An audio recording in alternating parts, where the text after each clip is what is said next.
Hello everyone. Today we will be wrapping up chapter 2. And first, where we left off was in the last section we discussed correlations as links between two variables such as the amount of ice on the road and the number of car accidents that we observe. And in this example, this link between the ice on the road and the number of accidents that we see in the news is a natural correlation. And with natural correlations, these just happen within our environments and something that we observe in the world around us. And as a part of that discussion, I emphasized that correlation does not mean causation. And so this is really due to a third variable problem. And we'll dissect this even more in terms of the example that we used throughout the last presentation of does violent media isn't linked with children's aggression. And so here we see the third variable problem and our definition that's provided to us by the book. So this problem, third variable problem, is where something else in the situation may be accounting for or explaining this link between the two variables rather than what we are measuring. And so one example would be the number of drownings that we observe during the hot summer months. So we have hot summer months, A is our variable A, leading to more drownings, B. And so this is a natural correlation that we often see on the news being broadcasted, that there's more drownings during the summer months. So the question then becomes, do higher temperatures equal more drownings? Well, of course not.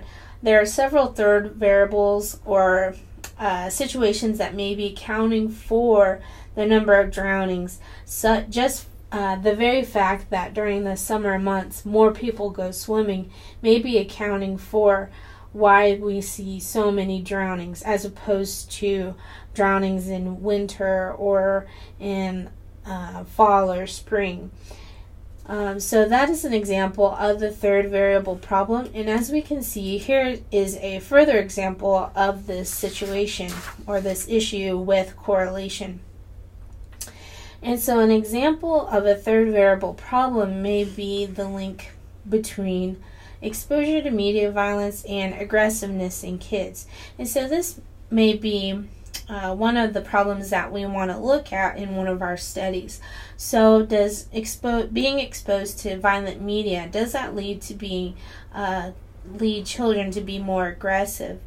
And so that may be the question that's driving our research, but when we look at this, there may be more third variables that are explaining why children are more aggressive. And one of these may be the lack of adult supervision. So if a child is not being supervised or monitored by their parent, they may be exposed to more violent media, so they may watch more violent TV shows, movies, read more violent comic books. Or does that aggressiveness that we see in these children, is it explained because they don't have that supervision or they don't have that monitoring?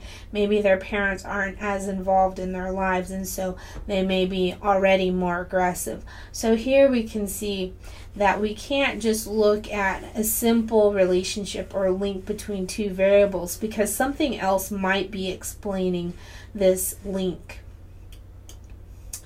And so when we look at this, I just want to go back really quick. We have to remember that this issue with correlation not equaling causation is only with correlational studies. And so it's important to remember correlation does not mean causation.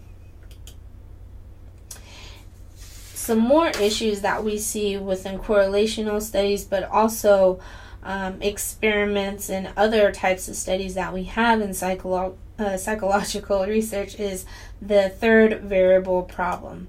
And we combat the third variable problem by using different techniques. And one option is to have a match samples technique. in which we have two groups, one that is exposed to violent media and the other that is not exposed. And what we do with those two groups is that we match samples by including all children that are identical in terms of one possible third variable problem that we think may occur. So if it's lack of adult supervision that we think is a third variable problem that we want to control for, we are going to have all of the children in our group have at least 48% supervision. So that means all of these children in both of these groups are supervised by their parents at least 48% of the time. And so that is why it is match samples. And so our exposure group, all of the kids in there are supervised by their parents at least 48% of the time, and then our no exposure group is also supervised by their parents at least 48% of the time. And so this helps us to reduce that third variable problem. Another example is matched pairs, and this would include having each participant be identical to another participant in terms of the third variable. So again, our third variable that we're looking at and that we keep talking about throughout these examples is parental supervision. And so kid A, who's in the exposure group, would be identical to kid B in the no exposure group by having at least 20% of adult supervision. So again, we're pairing an individual in group A, which is exposure, with a kid in group B, the no exposure group. And so these kids have at least 91% of the time supervised, and then these children have 33% time that's supervised by an adult. And so when we look at matched samples and pairs, does this actually fix the third variable problem? As the slide indicates, it only fixes one third variable problem, which is the problem of parental supervision. But there are other third variables that affect that link, such as the kid's aggression level, even before being included in our study. That may be an issue. If we have kids that are highly aggressive and kids that are not, that are very shy, then that may skew our results. And so again, kids' aggression before our study is another example of a third variable problem.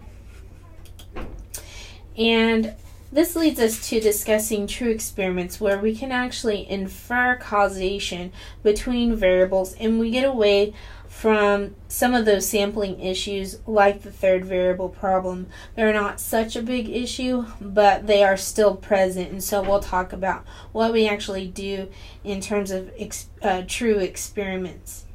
And so in addition to making sure that the variables we use in our study are representative of the real world, it's important to consider that the representativeness of the people of our study is representative of the people that we are trying to generalize our results to.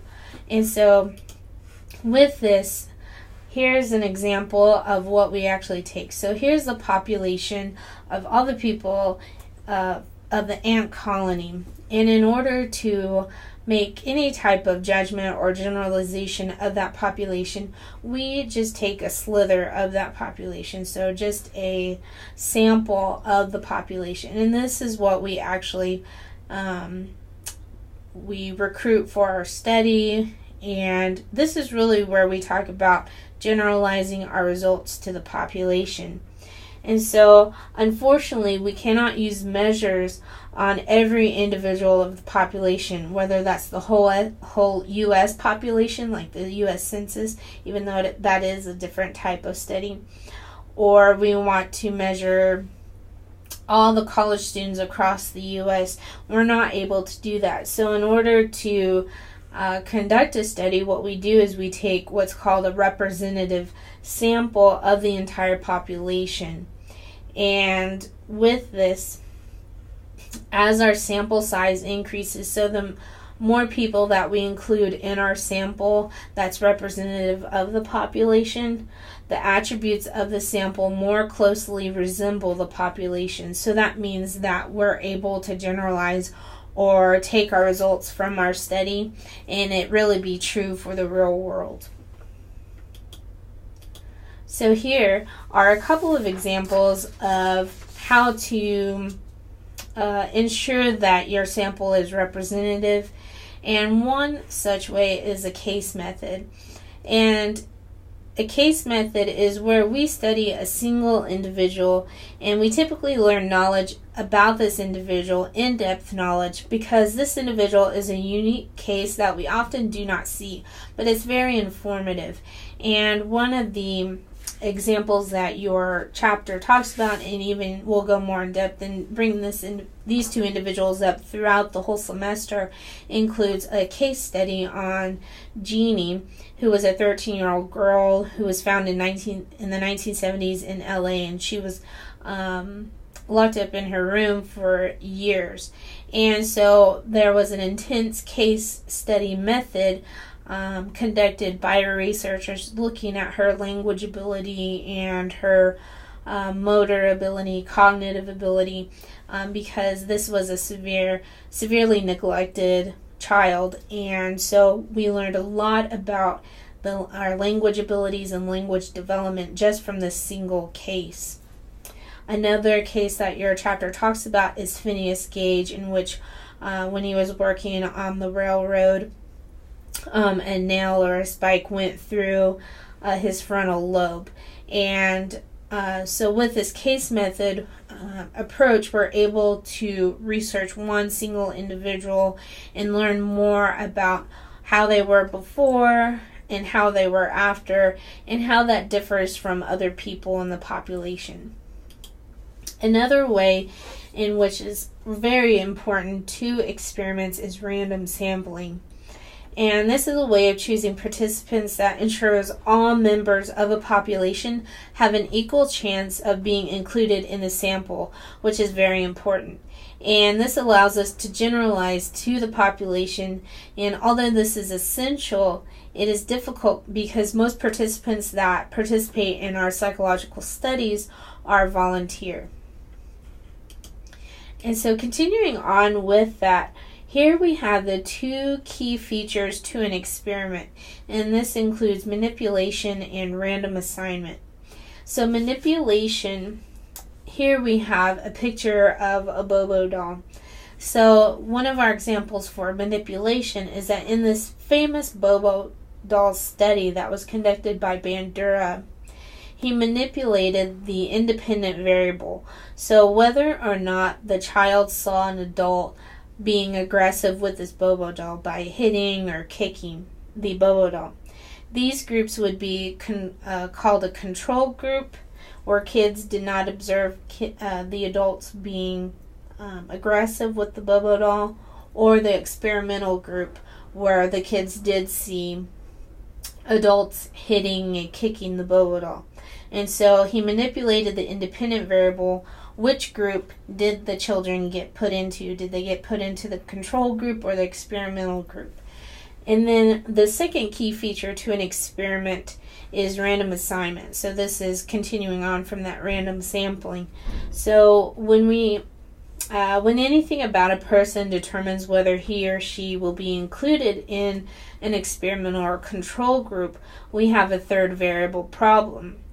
But putting them in groups does not get rid of whether, say, their parents have good supervision or the child's aggression level before testing. So with random assignment, we're able to randomly assign children whether they have high or low levels of aggression. We're able to put both of them in the experimental group, and we're able to put both types of children in the control group. And so we're randomly assigning them. And we're trying to have equal groups or equal amounts of aggression in the groups. And by doing random assignment or having randomization, the issue of the third variable problem decreases or diminishes. So here we see manipulation. And Using the same media violence example, here's our sample, and we'll break them into two groups: the experimental group who's exposed to media violence and the control group who is not exposed to media violence. As we can see, the experimental has high aggression and the control group has low aggression after being exposed to media violence and not being exposed to media violence. So our hypotheses about violent media being linked with higher aggression is supported, but we still did not take care of that third variable problem. And now we'll talk about addressing that third variable problem. So before we randomly assign participants to a group, we have to establish which group they will be put into. And so there are two groups, including both the experimental group and the control group. And the experimental group from our example would be where we added or we treated the group in a particular way, such as exposing them to media violence. And the control group would be the group that we did nothing to. We just measured their aggression. And so in our example, the control group was the one that was not exposed to any violent media. So with random assignment, here's the second key feature to experiments. Here we have an example of random assignment where we would assign participants to either the experimental or control group again. However, what we do with random assignment is that theoretically, by using this random assignment, we would have equal groups on all possible third variables. So we're trying to get rid of that problem by randomly assigning them to each group.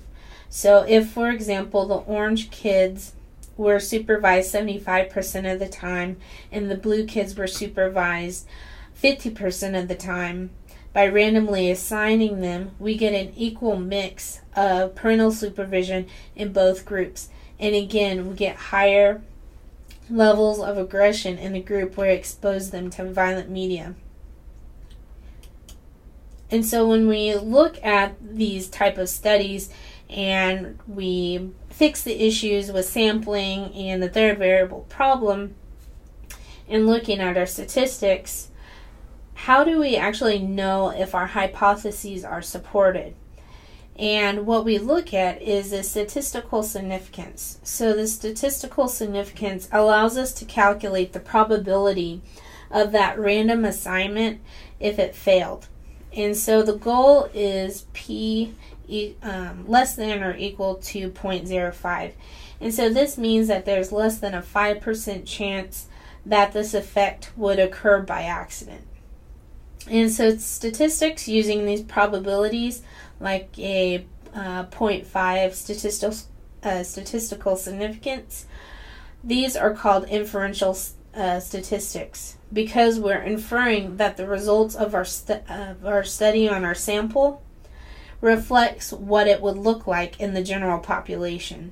So again, this is inferential statistics. Another important piece of information that we have to consider when we're looking at studies is that an experiment is attempting to establish a causal relationship between two variables must have internal validity, which are characteristics of an experiment that allow us to establish this relationship. So did everything in the experiment go as planned, which is a measure of the degree to which the link is not explained by that third variable problem. And third variable problems may also be labeled as confounds. So those are also considered confounds onto our study. So confounds equal third variable problem. The next issue that we'll talk about is external validity. So external validity talks about our study and is it realistic? Can we generalize that our results and the information that we gain from our study on our sample, can we generalize that to the general population? And do our variables, are they representative of the real world? So violent media that we were trying to measure in our study, maybe we included video games or television shows, movies, comic books, does that really look, is that what violent media really looks like in the population? And for that study, yes, it does. We could include other things that represented violent media within our study as well to make the external validity go up or increase. So external validity is important in some situations because some studies only test theories, and so maybe one specific theory, say on suicide, we wouldn't be able to actually study in terms of putting people in groups. And so when we have issues of just looking or testing theories that we have, like theories of why people die by suicide, we may measure or ask participants about past suicide attempts and suicidal ideation. And so that's an example of when external validity actually can't really be measured, or it may be less important. And so here we see the different types of studies that we have talked about within this whole chapter. And so here we see naturalistic observations. That would be where we would just sit on campus, maybe by the library lawn, just observing people in their natural environment. So how many people walk in and out of Edmund Lowe Library, how many people lay down and study on library lawn. So that would be an example of naturalistic observation versus a true experiment where we do have random assignment and we do have experimental and control groups. And so with naturalistic observations, what we see is that we have low internal validity. So with naturalistic observations, we're not able to control what's going on in the study. We're not able to control what people are doing.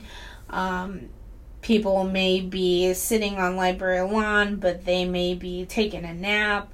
Other things that we're not really able to control. So that shows us that we have low internal validity.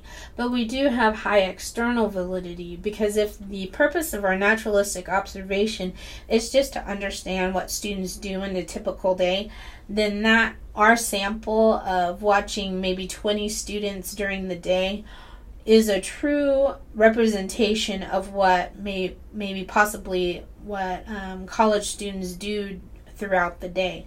They go into the library, they sit on a bench, waiting in between classes, and so on and so forth. And so here we see with naturalistic observation, we have low internal validity but high external validity.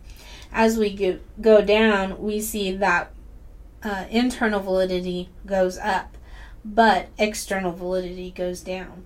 So with true experiments with high internal validity, again, in true experiments, we're able to control everything. We're able to control where people are going, in which group, whether that's experimental or control. So we're having a greater amount of control over the whole study. But we have low external validity with those type of studies because we see that just because we bring students into a lab and we have them finish a task in the experimental group and we just have them sit around doing nothing in the control group, that really isn't a true representation of how people react in the real world. And so this is just an example of the types of studies and the differences we see between the two.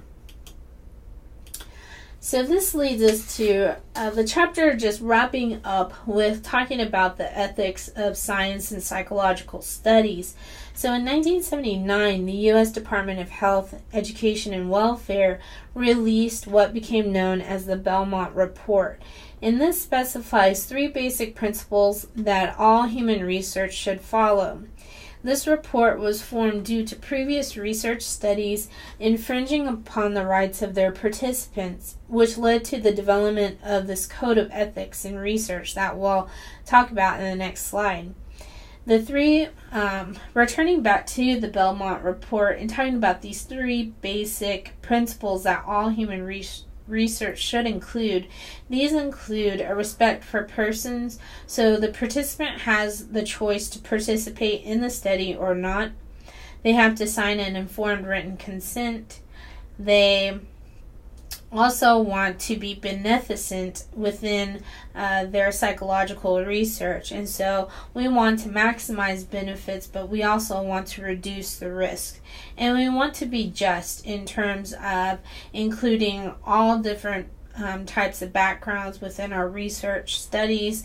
We want to be able to research different groups and talking about the variability in different groups. So we want to be inclusive of everyone in our psychological research and be especially aware of those benefits and risks to people within our studies. And so here is the APA, or the American Psychological Association Code of Ethics. And the Belmont Report led to this mandatory inclusion of certain things for psychological research, including informed consent, which is where we as researchers give information to our participant about the study, including those risks and the benefits of participating in the study. And the participant has to sign off saying that they do give their consent to participate in the study. Also, it includes debriefing, and debriefing is where we provide an explanation after the fact about the true purpose of a study, if we do use any type of deception within the study. Non-human animals are often used to understand aspects of human behavior, and so if we are including animals within our study, there's a whole set of ethics codes just for animals as well. And also included within your chapter, we talk about ethical reporting of our data, and we have to receive approval from an institutional review board, and that's absolutely necessary and essential for conducting psychological research. And this body, or this review board, they examine research proposals, and they ensure that there are no unethical aspects or potentially dangerous risks that are involved for participants. And so this leads directly into the ethics and making sure that participants that are included in the study are safe.